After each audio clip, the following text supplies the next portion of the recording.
All right, I'm going to talk a little bit about this Vortech and what it took to put it on. So anyway, I'm going to start under the car. So take a look here. So that is from LMR, that balancer with the little spacer on there. But Vortech gives you this pulley that replaces your stock pulley, and then it adds on this the 8 rib. This is the V3Si, so it comes with the 8 rib setup. Alternator relocation. Now, right there, you see, it looks like, well, I mean, it is, but hitting the anti-sway bar. But when it's on the ground, that sway bar rotates pretty far from it. I mean, it doesn't. It's like 2 inches away, and it's not going to come anywhere near it. The V3 comes with this here. This is where you drain it when you change the oil in it, because it is not tapped into the oil pan. So you do not have to mess with that. Now, these fuel lines here, you see these other stainless lines, that goes to the FMU, which I'm going to remove. I have some other lines that are going to go there that I will do a video on that, because I wanted to add a gauge and I did not want to use the stock port with the stock line. I didn't want to use that setup. So I just wanted the other stainless lines. Looks like I could route them better through here anyway. So, I mean, this setup's been running, it's just, well, with the blower for about 220 miles. So I am going to be doing the motor mounts too. I got new ones. In the oil pan. I don't know. I've seen it done. I think I can get it done with it in here. So I'm going to do something on that also. But we'll move on to the top. All right, so here we go up top. Couple things you got to do over here. That's where the air box used to be. I decided to put the MSD box there. I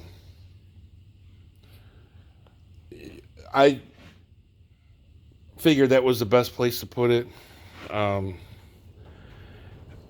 And over here, this the Anderson pipe that goes through. I found one used for a decent deal here. So this is the FMU, which is going to come off.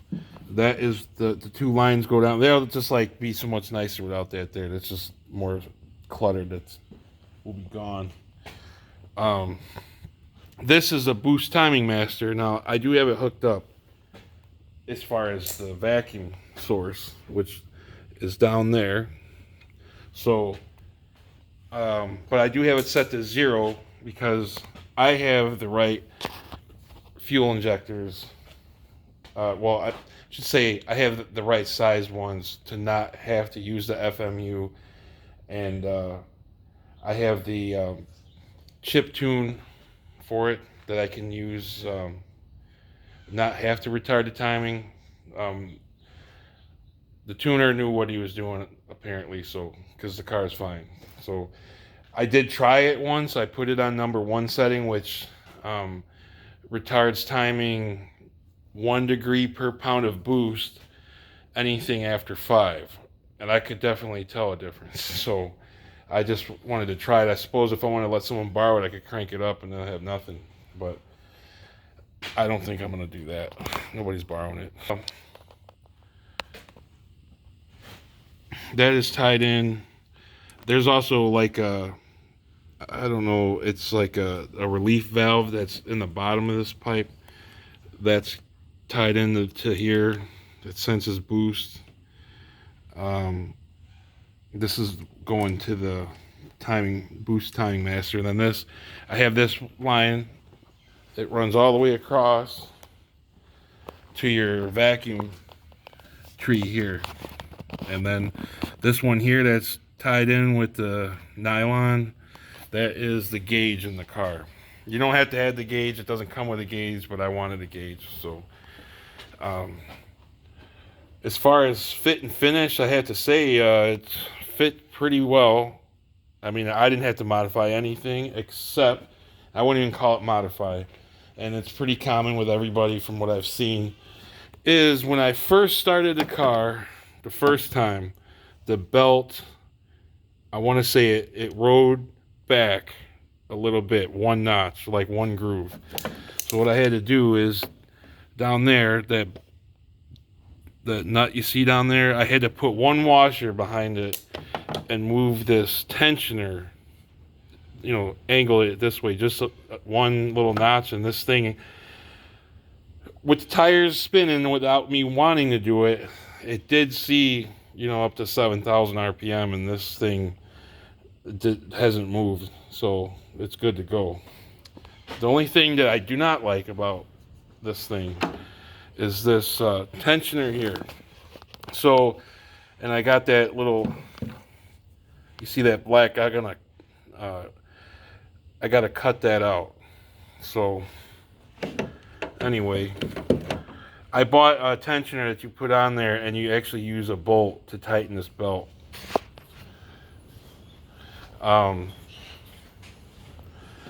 Instead of in here, they got like way back in there, there's like a square that you put in like your half-inch drive or whatever, and you try to push that while you're tightening it. I mean, I just rather just loosen the bolts and have that one up there and just tighten a screw down until the belt's tight. I mean, that should have just came with it. That, I think, should have came with it. Vortech doesn't even make it. I think I can't remember if it was Anderson or what who makes that. What other things? I did not want boost blowing back through my through the PCV valve. So I have this line that goes here, that's seeing straight up manifold vacuum / boost.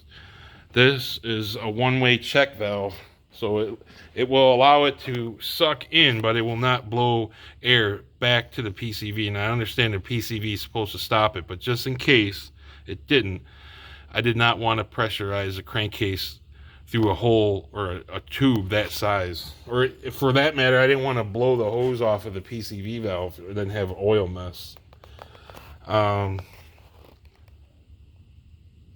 You do have to cut the radiator hoses. Everybody, I'm sure, knows that way. When you see how they're installed, you see this pipe all the time on pretty much everything. So that's simple. But other than that, with this bracket setup, I thought it was more confusing when I looked at it. The first, it's pretty easy to bolt up. It's pretty, I don't know, self-explanatory. I do have down there's the, I had to get it because in order to use this setup, you need the air pump pulley, which it no longer has. So I had to get that basically it's an idler. So and that alternator is also a 3G.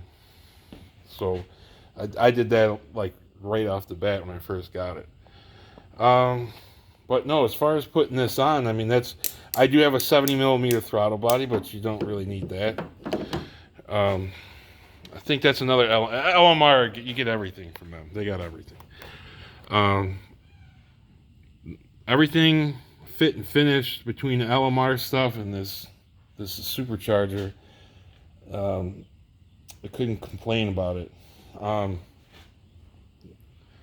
I'd say the boost comes on pretty quickly, and it drives like a stock car. I said I'm gonna, the car is probably gonna be high 11s, something like that. I don't intend for it to be any faster than that. I don't care if it is, or I'm not gonna do. In other words, I'm not doing anything else to it. It is what it is. So stock cam. So the car drives like a car out of the showroom floor until you get in the boost, and then it's there's a difference between this and my Z06 though, because this is an older car and the way it's just set up, it's just like more of a raw feeling, like you feel everything as you're accelerating. It's kind of hard to explain, but It's not like the newer cars. You feel it all. And it's not a bad thing either. I'm just saying. It's just a different feel. I do like working on this car a lot more, though. I can tell you that. As far as the ease of doing things. I mean, when I think about doing, so I just changed out a 6th gear in my Z06, and that was like the fact that how long it takes. And then I happened to do a video on it this time, so it took even longer. But the results of that I'm very happy with. So I didn't mind doing that.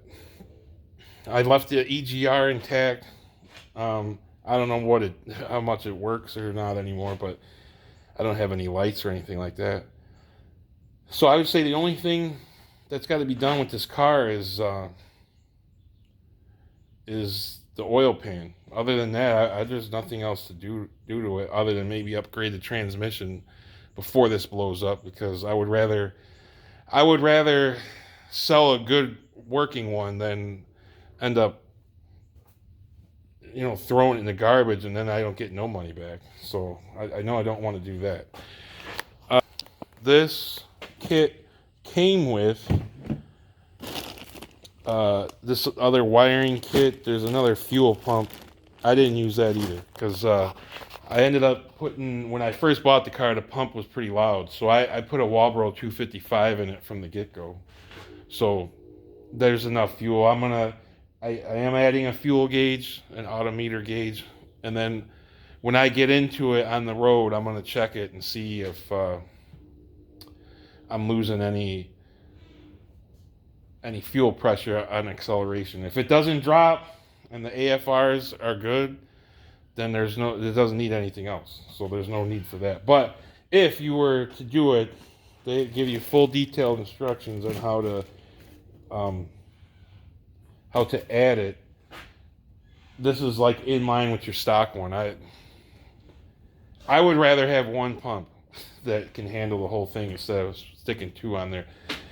I wouldn't say it's a band-aid because it works and they've sold these kits for many, many years, but I just would rather, maybe using the FMU, because you could use the FMU with the discs in it and you can run your stock 19-pound injectors with this same kit. But I wasn't going to run those because those were as old as the car. They were the original injectors, so why would I want to use that? And then you got the 24s I had in it before. Those were newer, or I think they were new. I can't remember. I think I did get new ones.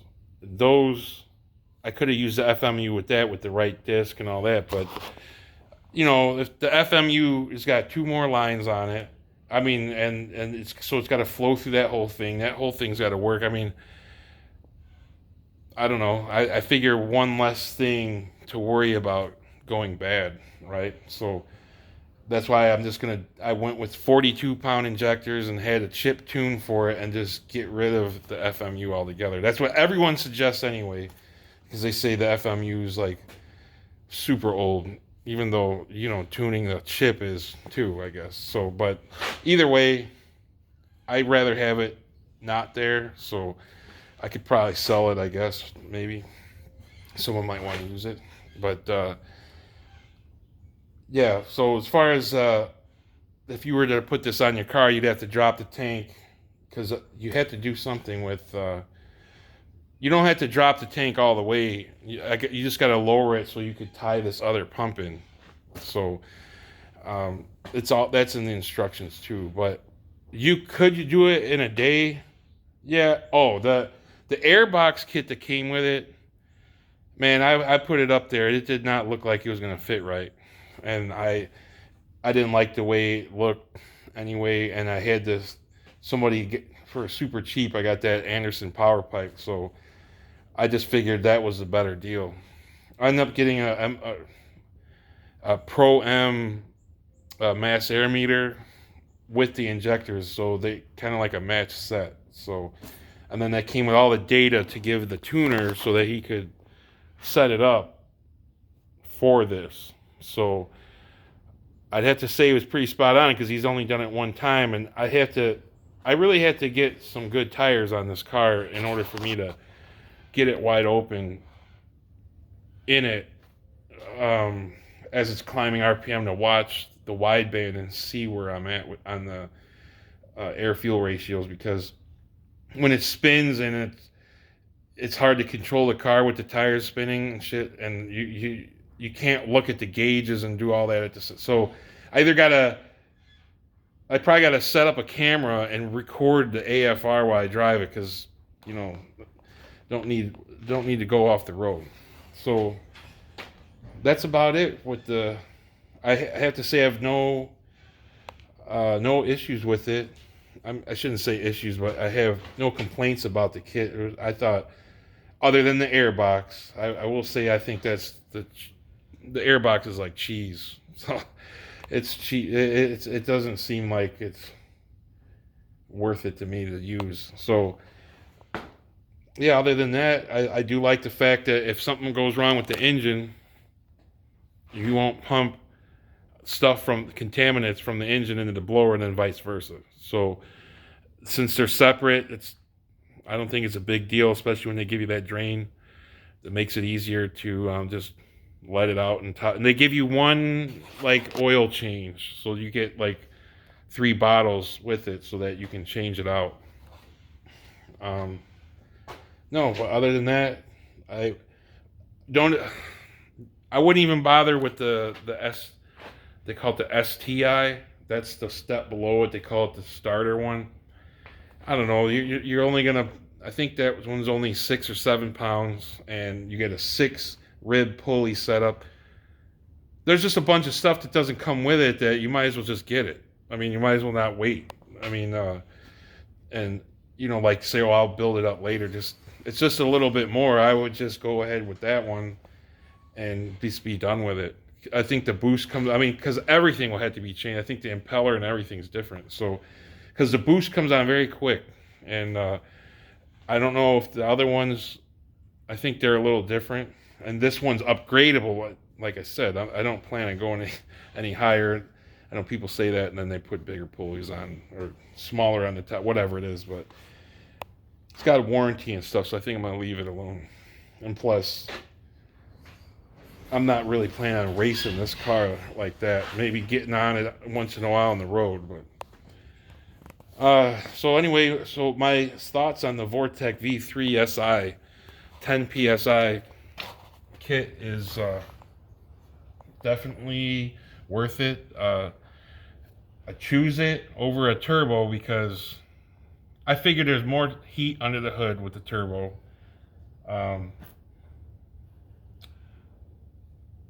The exhaust, I can run the stock. I built the car to be like old school, I guess. So like it's got your dual exhaust, Flowmaster, H pipe, without the cats. You could just run the old setup, and that sounds like the old setups, and the turbo car is just a little different. I have no interest in it. So I know they could have a turbo and be more power and all that or whatever. I don't. Again, like I say with my other car, I run a positive displacement blow. I after having this car tuned with the chip and everything, I might have went and got the that positive displacement blower instead for this car, but I don't know. These are pretty popular, so it wasn't a bad setup. It was can't think of the Kenny Bell, but I didn't get that one. I think there was with this blower, everything pretty much stays the same. I don't have to move anything because I think the Kenny Bell, the AC gets moved and all that. So this was very minimal as far as attaching it. Like, I suppose if you want to get the kit and use everything they got, you don't need to have it tuned or nothing, I guess. You just set the timing and just follow their instructions, how they set it, and you should be fine. But it's definitely a complete kit. You'll have everything. Could you do it in a day? I don't know. I would say 2 days. I would say a weekend. I wouldn't say you're going to do it in one day. If you probably could do it in one day, but then you're going to rush, then something's not going to be right. So might as well just take your time. But So, and at the end of the day, I would say it was definitely worth it, and it totally woke this thing up. I wasn't sure how it was going to be. It's the first Century supercharger I've ever had, so I didn't know how well it was going to work, but can't complain. So until next time, I'm going to do some more stuff on this car as far as video wise explanations. And until next time, uh, if you like what you see, or if you have any questions, just let me know. All right, later.